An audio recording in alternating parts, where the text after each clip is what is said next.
Donald Trump is panicking as he appears once again prepared to surrender to Iran or fake surrender to Iran and then try to figure out what to do and then ultimately go back to war again with Iran. This comes at the same time that it appears Donald Trump is deleting the numbers for the killed in action in his catastrophic war in Iran, as well as the wounded in action. I'll show you the Defense Department website in just a moment where the numbers are being manipulated. I want to show you how the numbers are actually being deleted from the Defense Department website, from our official military website, as CBS reported earlier yesterday that over 100 soldiers have been injured in the past 10 days or so since Donald Trump escalated the catastrophic war in Iran. And the death toll appears to be at least 4 service members since Donald Trump escalated the catastrophic war in Iran, but that appears to be being manipulated as well. I think the numbers are much higher, but I can conclusively say they're manipulating the numbers. Now, there are top military officials who are remaining anonymous, who have been leaking to Washington Post, New York Times, Wall Street Journal. Here's what they're saying. The Washington Post reports U.S. strikes unlikely to move Iran.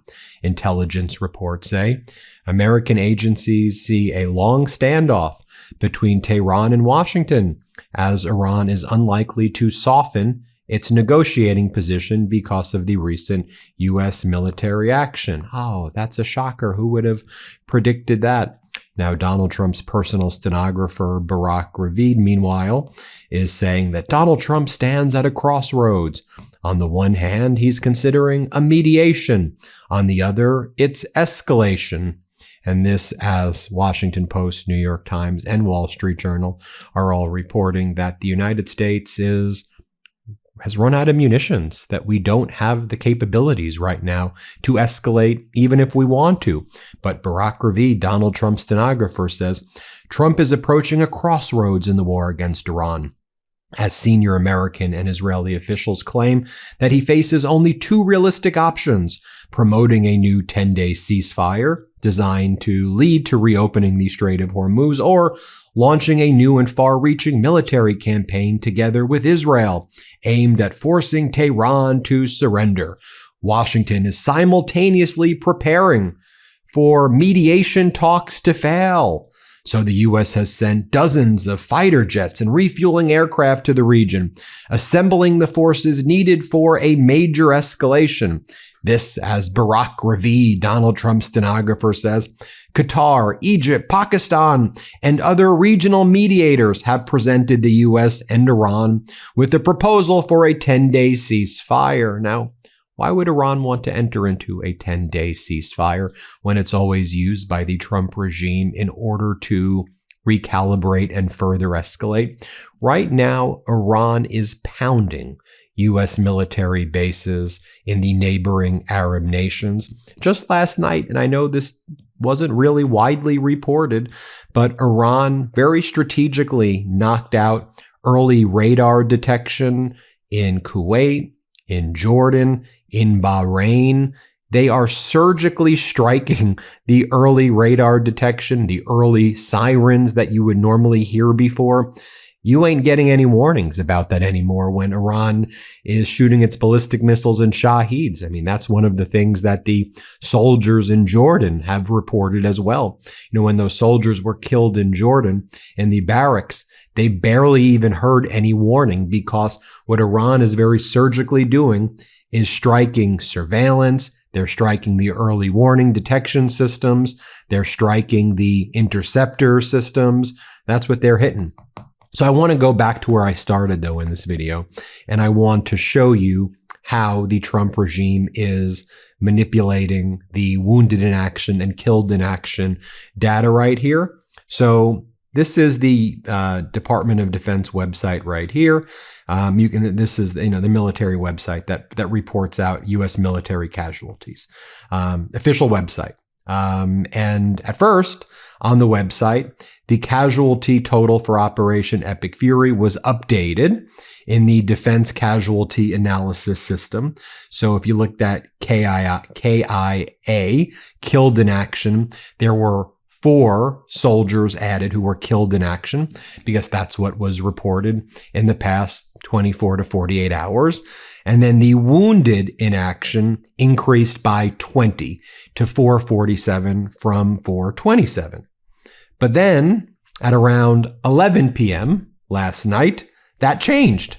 And the Defense Casualty Analysis System removed the 4 killed in action and the 20 wounded in action. Again, just look at the website. It says as of July 20th, 2026. At first, it said that there were 18, look, total deaths 18, total wounded 447. Then it was edited later to say 14 total deaths, 427 wounded. By the way, we think the number is much higher than that in total. So you have the reporting from the New York Times. Pentagon withheld dozens of U.S. military injuries in Iran war. CENTCOM is not required to release information about injured troops, especially when they quickly return to duty, a military official said. Then you had the reporting from CBS that said over 100 soldiers were injured in action. And then you had the report from CNN, which talked about CENTCOM not reporting on the casualty number accurately. Dan Lamothe over at the Washington Post said, even as the Pentagon is attacking the New York Times reporting, it still has not released the updated numbers of those injured across the Middle East last week. The New York Times story is accurate. Now, here's what the Pentagon is saying. Their spokesperson, Sean Parnell, says, while nearly 100 service members were deemed to have some degree of injury since July 7, 2026, 96% have returned to duty.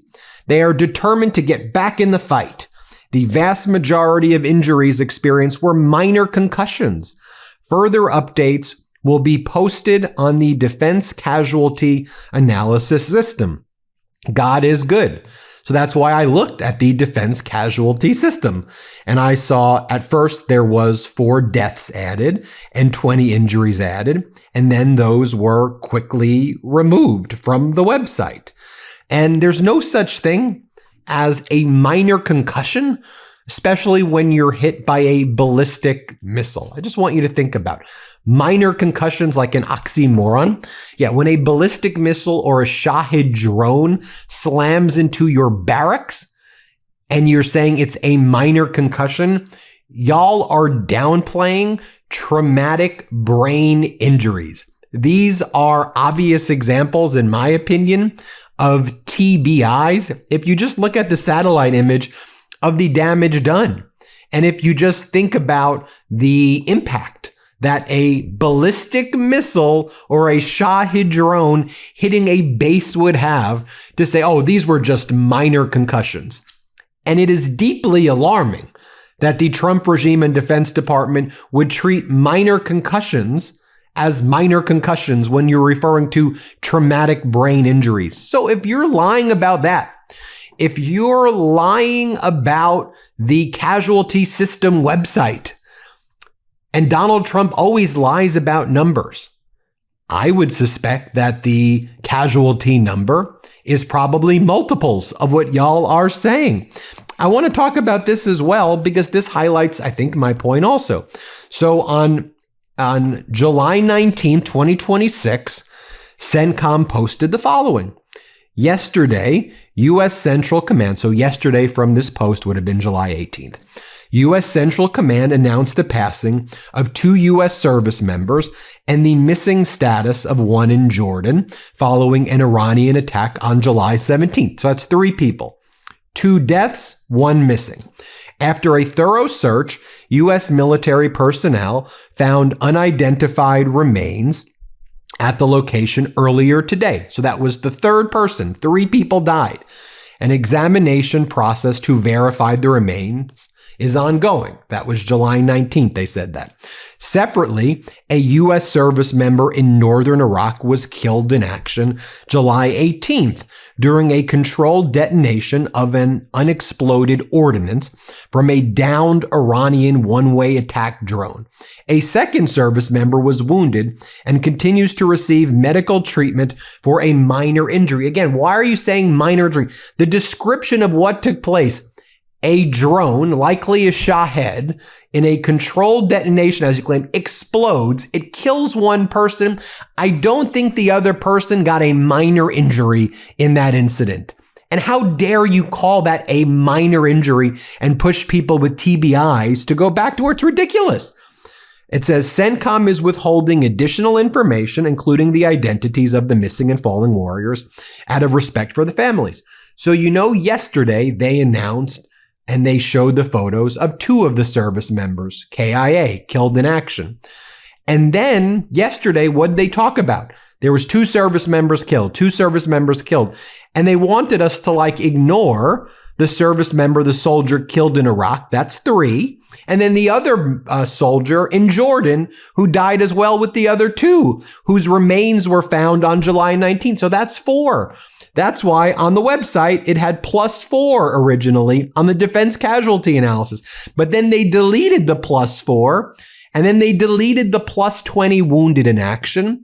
And if you look at the satellite imagery from Jordan, you can see the whole barracks were destroyed. And obviously, it seems there were more than 20 who were injured. So that's an example of what they're manipulating. Now, or on Friday or Saturday as well, CENTCOM also released the following fact check, which are all lies.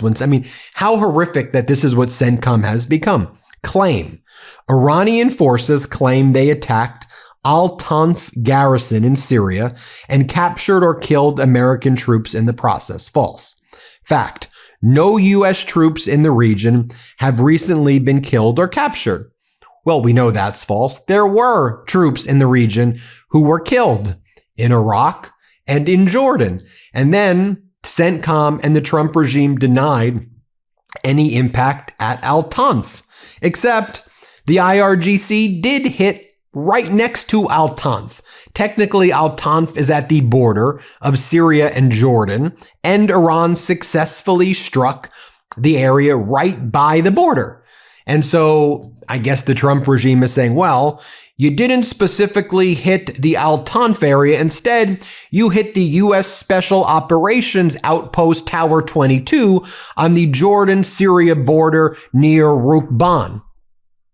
Oh, so that's what it was.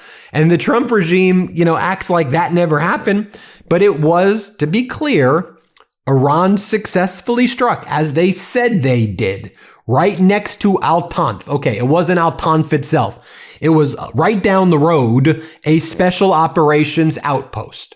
Now, Iran says they killed special forces there. Now, did they kill the special forces?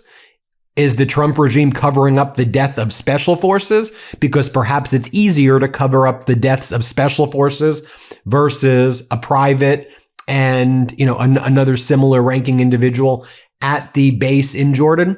I don't know. I'm not veering into conspiracies, but I am telling you that they're certainly deleting information from their websites. They're certainly saying that major concussions are small injuries. Sean Parnell from the Defense Department says the Department of War rejects these baseless and malicious accusations of hiding injury numbers as outright lies from partisan hacks at the New York Times. Claims of concealment are fabrications meant to further distress the American people in the wake of 3 service members killed in action. 4. By your own count. Stop making up numbers. What's the real number? Disgusting behavior, even for the New York Times. Injuries in the military encompassing everything from minor sprained ankles during routine training incidents entirely unrelated to combat operations. Cherry-picking raw numbers without context paints deliberately and misleading incomplete pictures. This is the most transparent Department of War in history. And as first off, they're not. They're the least transparent. And as Dan Lamouth says, even as they say this, it has not released the updated numbers. It has not released the surveillance footage. It has forced private surveillance companies in the United States not to publish their surveillance footage, their satellite footage that's given to private companies. Instead, we have to get the data, as we do here at the MeidasTouch Network, from Chinese surveillance companies and other foreign entities, and Iran publishes them. And so we have to say, wait a minute, Iran's publishing this stuff, and Tasnim and Meirs and Fars, they're posting the satellite image, and it looks to be accurate, the satellite footage. And then it takes days or weeks, and then CENTCOM's like, oh yeah, that happened. Now, here is what MB Ghalibaf, Iran's parliament leader and lead negotiator, says. Americans keep bringing new military equipment to the region and claim they're after stopping the war. They bet on our intelligence being as brief as their own IQ. We've reached the stage of mastery in recognizing these American games, and on that basis, we've prepared ourselves. Actions must confirm claims, not contradict them. So, with all of this going on, here is what our military, again, top officials are leaking to the press. One top official told the Washington Post, speaking on a condition of anonymity, cautioned that the expansion of U.S. operations will be limited by dwindling stockpiles of air defense and long-range munitions and constraints on the ability to surge more troops and aircraft into the area because of battle damage. This top military official told the Washington Post, "We do not have enough to safely sustain operations." I don't think the White House is aware of it. Well, I think the White House is aware of it, and I think that Donald Trump is a deranged, psychotic creature and just goes on and believes whatever he believes and says whatever he says and lies and moves the U.S. further and further into this escalation trap. Gas prices, $4 a gallon on average. Strategic petroleum reserves at tank bottom. Iran now working with the Houthis to potentially shut down the Bab el-Mandab Strait, and the Houthis announced it is shut down as it relates to a blockade on Saudi Arabian ships. Any ship that tries to pass through the Strait of Hormuz, Iran strikes down. 2 attempted it yesterday. Iran destroyed those 2 ships. Iran strategically precision strikes hitting these U.S. bases in Jordan, in Kuwait, in Bahrain, in Al Udeid in Qatar, certain bases in Saudi Arabia. You know, the whole area is just getting crushed by Iran right now. And as Barack Ravid, Trump's stenographer, is leaking out, well, now Qatar, Egypt, and Pakistan, they presented the U.S. and Iran with a proposal. Now that, you know, and what? Even state regime media calling itself Fox, they can't even continue the farce that the U.S. is winning or the U.S. is getting pummeled right now by Iran. Our bases are getting pummeled right now, and we're out of munitions. We're out of a lot of weapons. So even the U.S. strikes on Iran over the past few days has kind of waned a little bit. And here's even what Laura Ingraham has to say. Here, let's play this clip of what Laura Ingraham has to say. Let's play it. And with the midterm elections a little more than 100 days away, the clock is ticking for President Trump to get out of this war before voters head to the polls. It's making a lot of Republicans nervous. It's already, as we know, unpopular. According to the New Washington Post Ipsos poll, 69% of Americans disapprove of the handling of this conflict. Republicans cannot let this become an endless distraction, especially if they want to win in November. And even when Donald Trump was on the tarmac, he's just like winging numbers. He's like, yeah, there may be like 2 patriots who killed doing what they loved. Or maybe 3. Maybe it's 3 patriots killed doing what they love. Stopping Iran from having nuclear weapons. Dude, you are the cause of these incredible service members losing their lives. For you and the Epstein class and Netanyahu's part of the Epstein class getting the United States into this catastrophic and unlawful war, then escalating. They didn't have to lose their lives. And if you do escalate, it's only going to be more deadly, but the Trump regime's already covering up, as I showed you meticulously here. Hit subscribe. Oh, did I play you the clip of Trump? Here, play the clip of Trump. It was great. It was a great event, yes. Well, we feel very badly, but you know, those great people, those great patriots were out there fighting that Iran cannot have a nuclear weapon. Iran has been very, very badly damaged. They've lost everything almost militarily. They've got very little left. They've got some missiles. They've got some drones. They've got some manufacturing ability, not much. We control the Strait. They don't control anything. So we'll see what happens. But we hit them very hard again tonight.